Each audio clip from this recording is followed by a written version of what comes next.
Generation से एमाथी कई बोधपाठ ले सके।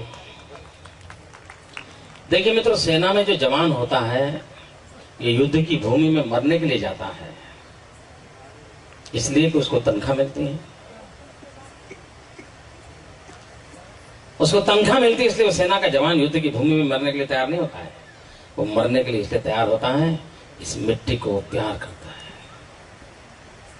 अगर आप अपने जीवन में किसी चीज को प्यार करो, मैं आपको एक उदाहरण देना चाहता हूं। तो आमतौर पर महिलाओं का स्वभाव कैसा होता है, मैं गलती करूं तो सब माताएं मुझे क्षमा करें, क्योंकि मेरा नाता थोड़ा कम है, लेकिन असेसमेंट मेरा गलत हो जाए तो मुझे क्षमा करें।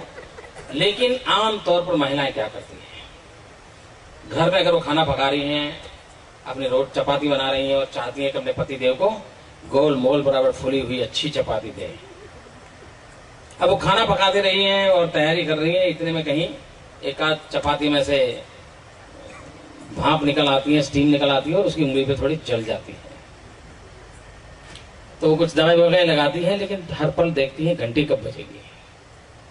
वो इंतजार करती है कि पतिदेव आए और ये चाहती है कि पतिदेव मेरी उंगली में जो जला हूं, जो जलन हो रही है, इसको वो फील करें। और वो भी चाहती है कि बच्चे देखते ना हो तो उस पर फूंक भी लगा दे। चाहती है ना? मैं गलत हूं तो मुझे क्षमा करना, लेकिन उसका मन करता है कि इस चपाती को बनाते बनाते अगर वो जली है तो उस जलन को नोटिस किया जाए, और वो भी सुप्रीम के माध्यम से नोटिस किया जाए। और 50 बार फूंक लगाए, खाना परोसते समय भी यूं ही करेगी, थोड़ा डाल भी देगी बगल में, कपड़े भी खराब करेगी। पूछा नहीं तो कपड़े खराब करेगी। और क्यों कपड़े खराब? नहीं वो तो मैं जल गई थी ना। अच्छा जल गई थी तो पहले बताना था, फिर मामला ठीक कर लेते हो।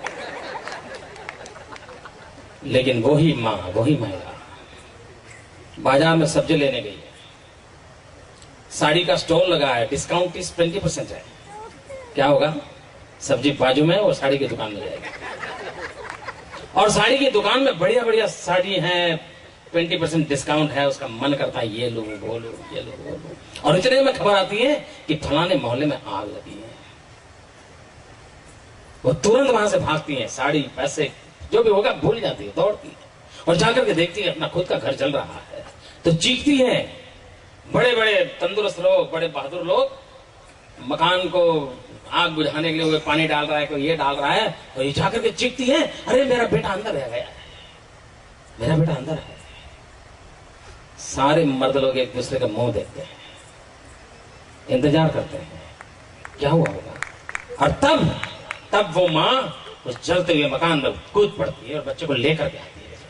बच्चे को लेकर के आती है, भाप के कारण, जिसकी उंगली पर जलन के कारण वो 50 बार फूंक लगाती है, उस माता के भीतर शक्ति का रूप होता है। जब बेटा होता है तो कूद पड़ती है। दोस्तों, अभय यहीं से पैदा होता है,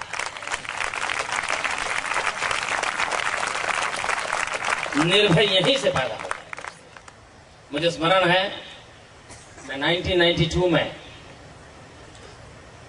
श्रीनगर गया था, लाल चौक में तिरंगा झंडा फहराने के लिए, और आतंकवाद बड़े पुरजोर में था, और आतंकवादी हिंदुस्तान के तिरंगे झंडे को जमीन पर रौंदते थे, उसको जलाते थे, उसको अपमानित करते थे।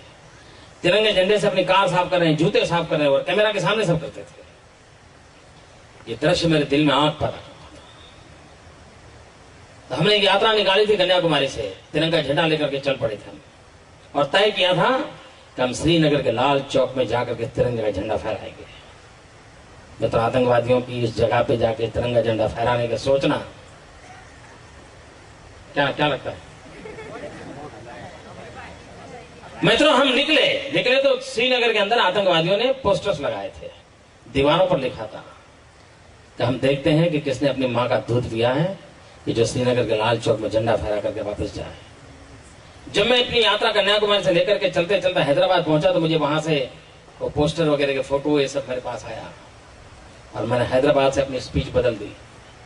मैंने अपने भाषण का रंग रूप बदल गया, मेरा भीतर से आवाज उठने लगी, और मैंने हैदराबाद की सभा में ललकार किया था। उसके बाद में 1 महीने के बाद 26 जनवरी को श्रीनगर के लाल चौक में पहुंच रहा था, और तब मैंने कहा था मित्रों, उस समय की अगर वीडियो क्लिपिंग होगा तो आप देख सकते हैं, और मैंने भरी सभा में हैदराबाद में कहा था, मैंने कहा मुझे आतंकवादियों ने मुझको ललकारा है, और आतंकवादियों ने कहा कि किसने अपनी मां का दूध पिया है, जो 26 जनवरी को श्रीनगर के लाल चौक में आकर के तिरंगा झंडा फहराया है।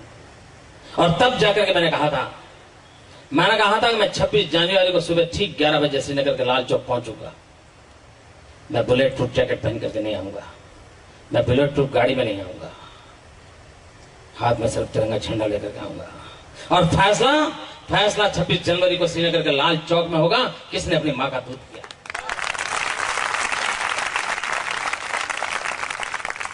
और मित्रों, मैं समय पे गया, तिरंगा झंडा फहराया और आज आपके सामने खड़ा।